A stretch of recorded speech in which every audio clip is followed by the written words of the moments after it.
Hey guys, this is Steve Sheehan. I'm back with my friend Brian Blackford with our HotLaps segment, ready to cover this season's NASCAR iRacing Series World Championship.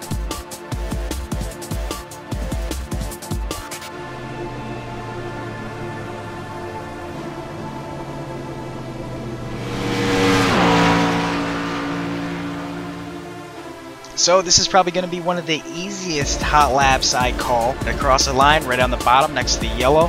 We're going to slide up a little bit, not quite to the wall, perhaps about to the dotted line, come back down to the yellow line, hold that yellow line as best as possible without hitting it and bouncing off it. Keep your wheel as smooth as you can.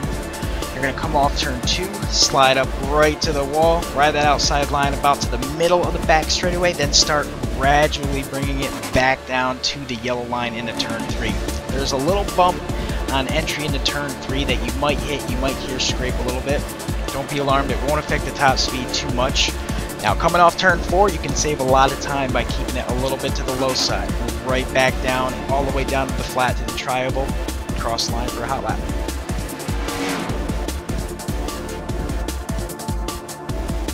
There was an impromptu Daytona shootout that we ran a couple weeks back. We saw just how difficult these cars are to drive in a big pack.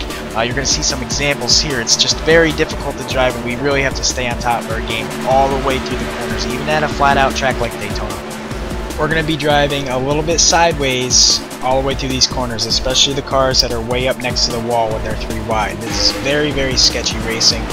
We are going to be having to wheel these cars to race really close, and it's going to be very important for us to have a very comfortable car under us.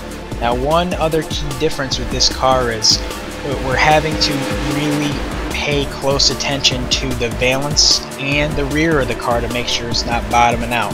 Now, a little bit is okay, but you can actually scrape off a lot of speed by bottoming out, especially that right rear. You're going to see a couple cars that aren't really able to hang in there, but down the straightaways are pretty fast. It's probably because they're bottoming out a little bit too much. Now, after we're all up to speed and we're getting into the tandem, for the most part, it is going to be switching every 2 laps or so. Now, the biggest difference in how the draft and aero package works this season is the middle lane is very, very dominant. If you get a run on 2 cars rather than going high or going low, we're almost always going to want to shoot through the middle because it almost works as a slingshot effect, the way the 2 side cars pull on that middle car and shoot him through like a cannonball. Now, pit strategy for us is a little bit different than real life.